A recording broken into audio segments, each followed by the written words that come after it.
Wow, No way. Oh my god! $242 million! Do you know how much money, brothers? Ballin' like it's game time. Locked in when it's game time. Yeah, I'm ballin' like it's game time. I wake up, flex, thumbs down now. Check, no drip, this time to run it.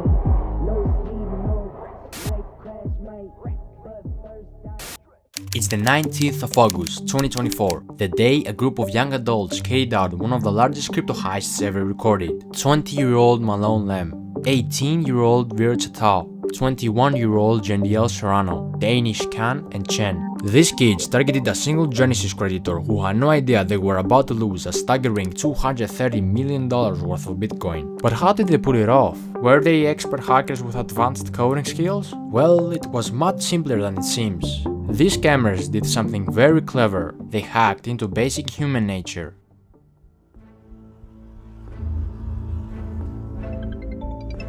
It all began with a phone call, a seemingly harmless contact from Google support, but this call wasn't from Google at all. Using a spoof number, Veer Chetal, also known as Wiz, convinced the victim that their personal accounts had been compromised. With this false sense of urgency, he gained access to the victim's Gmail and iCloud, where he gathered key security information. Another call followed, this time from Jeandiel Serrano, aka Box, claiming to be a representative from Gemini, the crypto exchange the victim used. The victim was tricked into believing their account was under attack. Under pressure and convinced they needed to act fast, the victim reset their two-factor authentication settings, giving the thieves the access they needed to take control of the Gemini account, quickly sending funds to a compromised wallet. The situation was spiraling, but the victim had no idea. When he was asked to use AnyDesk, a remote access software, it seemed like another step in securing their assets, but in reality it was the final blow. As the victim unknowingly shared the screen, the private keys to their Bitcoin wallet were exposed, and in just a few clicks, the digital fortune was transferred into the hands of the thieves.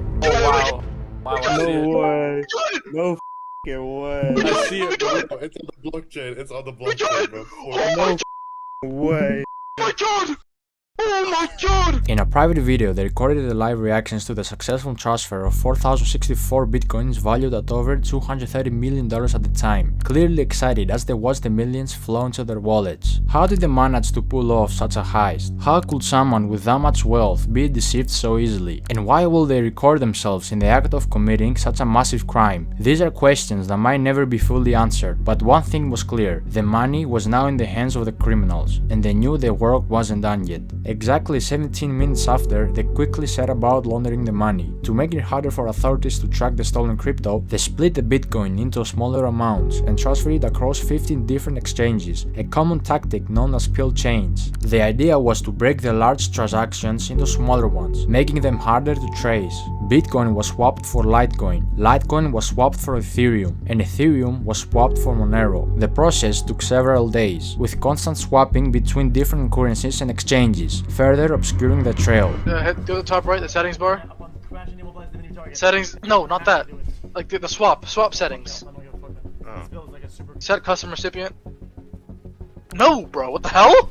Do 998. Mark, bro, you're so horrible. You can't. Bro, I'm clearly busy, Caleb. Planning a heist. Soon enough, all the stolen money was now clean money, ready to be spent, and the criminals didn't hold back. The day before the heist even took place, they were already planning on how to spend their fortune, sharing links with each other on Telegram of expensive luxury clothes they wanted to purchase, from brands like Louis Vuitton, Givenchy and Philippe Plein. While most of the crew chose to play it safe, keeping a low profile and resisting the temptation to splurge, one man couldn't help but stand out. His name? Malone Lam. Ballin' like it's game time. Locked in when it's game time. Yeah, I'm ballin'. Malone was based in LA, and the moment he got his hands on the money, he wasted no time diving headfirst into a luxurious lifestyle. Everything he had once watched wealthy people enjoy was now within his reach, ready to become his new reality. Nightclubs became his second home. Almost every night, he hit a club, spending ridiculous amounts of money on VIP sections and bottle services. His bar tabs were unbelievable, some nights costing $265,000, $300,000, and even more than $500,000 in a single night. If you were in one of those clubs, you couldn't miss him. Hey, yo, Malone, he going real crazy like it's your birthday. His name will be flashing on signs, and DJs will shout his name, giving him all the attention. Malone! Set me bottles, Malone! Welcome home, Malone. Take this to 100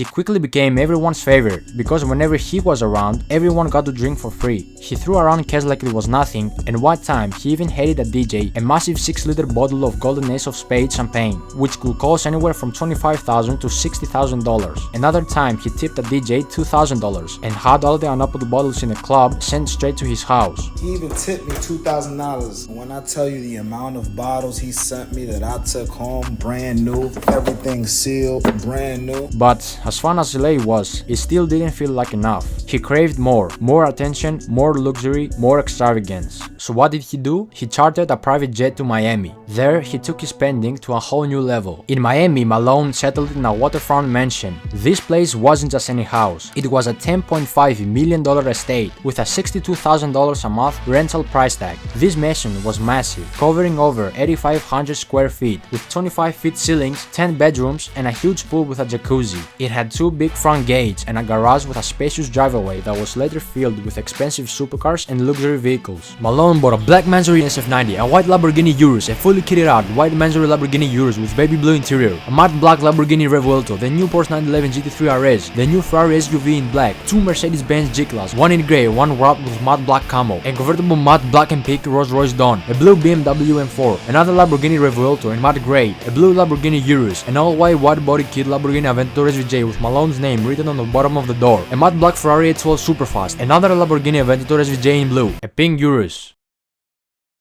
which Malone originally bought as a gift for his ex-girlfriend to try to get her back, but got rejected again. A fully black carbon fiber McLaren 765 LT, a blue Pagani Huayra, and many more cars. If you didn't realize it by now, Malone was always rolling with fashion. He rocked high-end designer pieces like Louis Vuitton and Givenchy. His style was expensive, with the most expensive piece of clothing being the Moncler Maya 70 by Paul Manges jacket, which alone cost $50,000 or more. But after all this wasted money on clubs and cars, Malone finally decided to invest his money in timeless pieces that would hold the value over time, like these Cuban link chain bracelets filled with diamonds, a Richard Mille covered in diamonds, and a diamond ring for each one of his fingers. One Richard Mille wasn't enough, of course, so he bought multiple. Even his glasses had diamonds. Yo, don't take no video. Malone wasn't just a millionaire obsessed with himself. He had a generous side, often using his wealth to give back to others in need. He bought 5 Birkin bags and gave them away to random girls at the club. One of these lucky ladies was a model named Olivia Allen. Guys, I can't even make this up when I say that I just woke up to a Birkin in my bedroom because a man gave it to me in the club last night. This is your sign to go clubbing. Another lucky lady who got a Birkin bag was famous TikTok star Sky Bree. Me and my 2 girlfriends walk over to the section, and this kid, I'm gonna refer to him as like a kid. I mean, he was definitely over the age of 18. He looked pretty young. He comes towards me and he's like, I got this for you.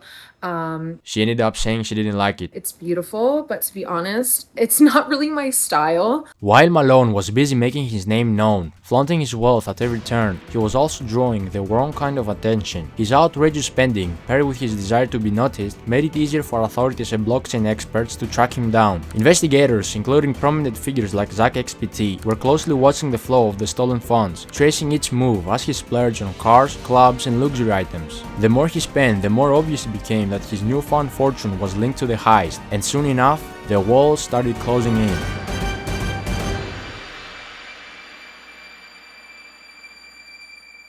Malone thought he was untouchable, but behind the scenes, law enforcement and experts like Zach XPT were already connecting the dots. Through his flashy spending, investigators tracked large transactions linked to the stolen Bitcoin, using blockchain analysis to map out the movement of funds. What's more, both Box and Wiz slipped up during the process of laundering the funds. On several occasions, they accidentally leaked the stolen funds with their personal assets. Wiz, for example, also leaked his full name during a screen recording, while Box reused deposit addresses, making it easier to trace the funds back to them. These mistakes, combined with recorded conversations and digital footprints, painted a clear picture of the criminals' activities. By mid-September 2024, the FBI and other authorities had gathered enough evidence to act. On the 19th of September, federal agents raided Malone's Miami mansion, where he was arrested, surrounded by all the luxuries he had bought with a stolen fortune. We hear boom, and we thought that was a shooting in the neighborhood, and we saw a lot of police.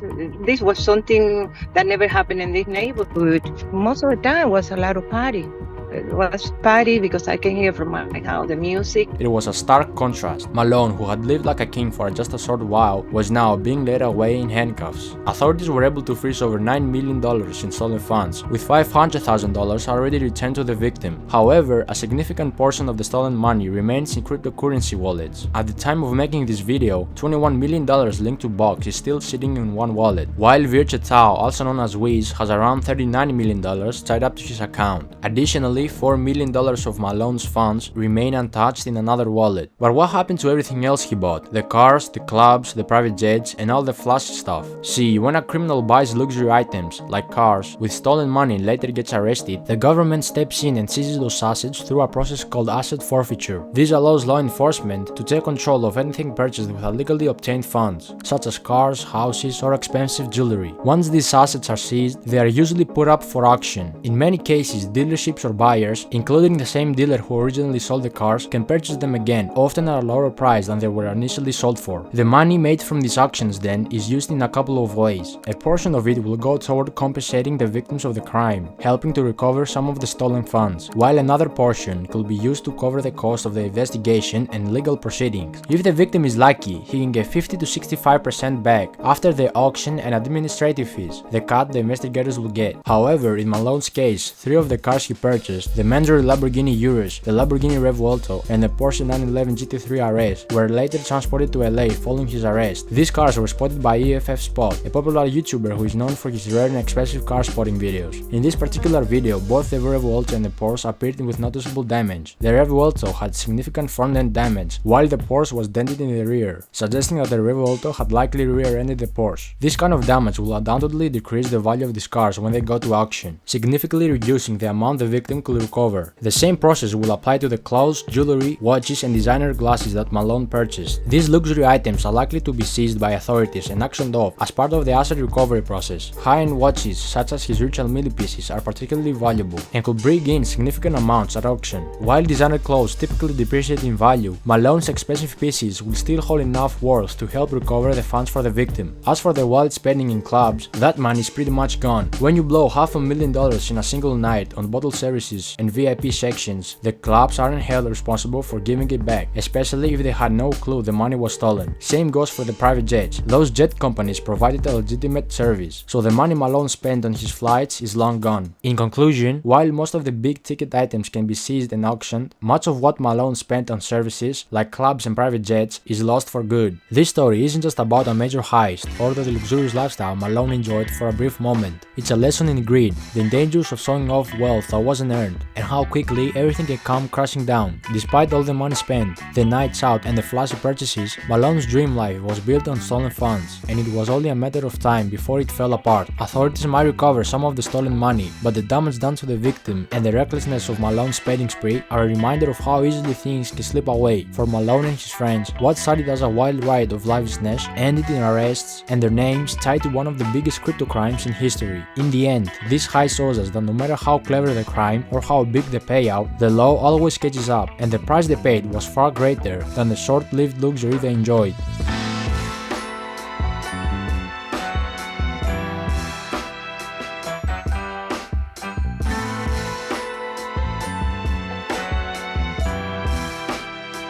Oh, by the way, remember Olivia, the model who got a Birkin bag? Yeah, she made a TikTok after Malone's arrest styling the Birkin with a police uniform. And also another TikTok in the same club saying, "No free bags tonight, just free drinks."